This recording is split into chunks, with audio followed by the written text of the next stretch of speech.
and welcome to the YouTube channel. Today we are going to discuss the weighted average method that is used in process costing. There are two methods basically, the FIFO method and the weighted average method. So today, right now, we are going to discuss the weighted average method.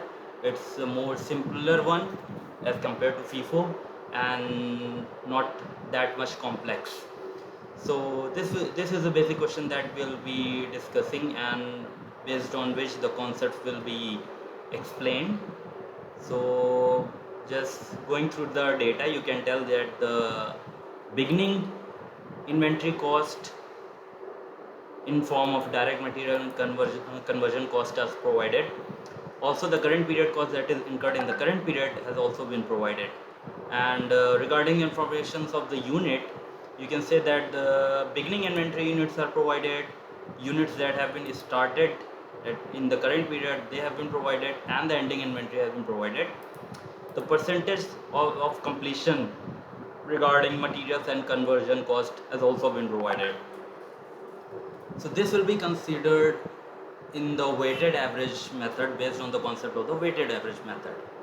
So weighted average method is basically a simpler one where the equivalent units and cost per equivalent units are calculated, and then they are used to allocate the cost to units transferred out and to the units that are remaining as ending WIP inventory. So first thing first, let's go ahead and see how can we calculate the equivalent units in the weighted average method. So weighted average method considers unit transferred out and ending inventory. These two things only. Okay, the status of beginning inventory units are not important for this method. You are only required to calculate units that are transferred out, those are completed, and the ending WIP inventory that is incomplete. Here in the data, beginning inventory is given, that is not relevant so far as equivalent unit calculation is concerned. Current units that have been started are provided and ending inventory is provided. But you can see that the units that are transferred out are not provided. So we have to first figure out how many units have been completed or transferred out as a complete unit. For that, we are going to use this formula: units completed and transferred out is equal to beginning units, beginning WIP units plus units started minus units that are available as ending WIP units. So 600 plus 4300 minus 1200, you're gonna get 3700 as the units that have been completed and transferred out. And ending inventory have this 1200 units have already been provided. These are the two things that are required for calculation of equivalent unit. So quickly just use this 3700 as units that are completed and 1200 as ending inventory. So you are going to enter 3700 as unit completed and 1200 units as ending WIP units. Now, for calculation of equivalent units, you need to figure out what is the percentage of completion of these units. Units completed and the ending inventory units. So one thing that you can be sure of, that the units that are completed and transferred out, these 3700, these are always 100% complete with respect to material cost or conversion cost or any cost. So you're gonna put 100% here and 100% here. So for 3700, the equivalent unit for material will be 3700 for units completed and transferred, and equivalent unit for conversion cost will also be 3700. So basically this is coming is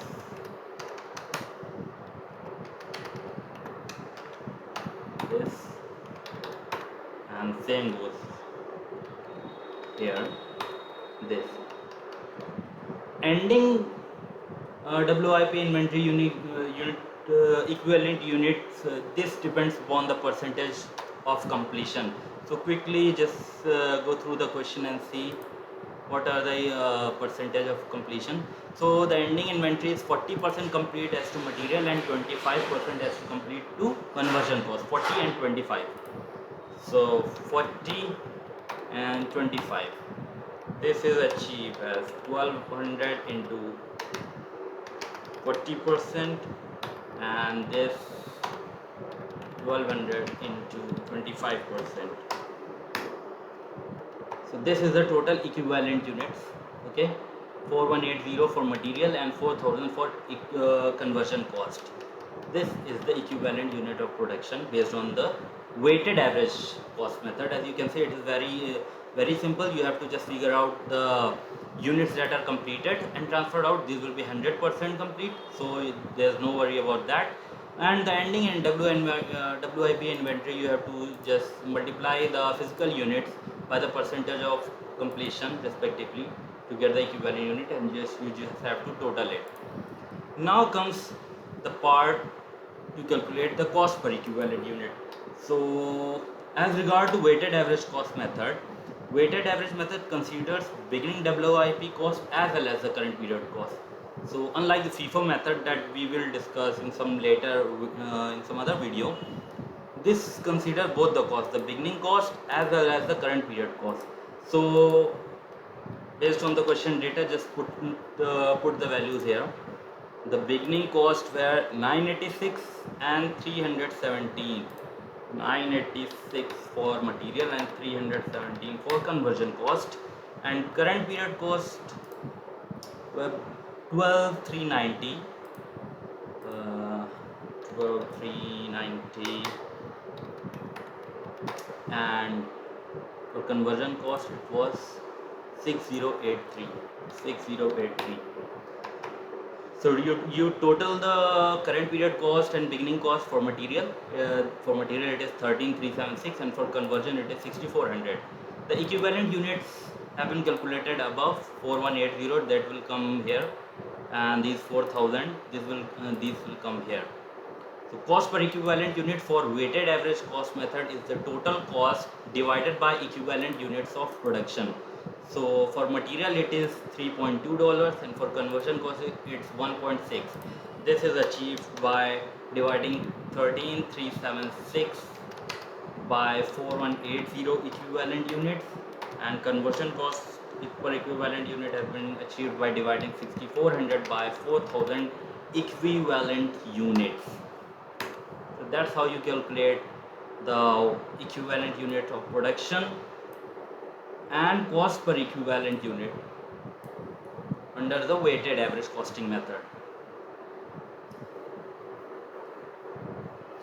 Next we are going to discuss about how to use this equivalent unit and cost per equivalent unit calculated to allocate the cost, this cost, to units transferred out and the units in ending inventory. This will be done in the next video. So like this video and subscribe to my channel for more videos of this kind. Thank you very much.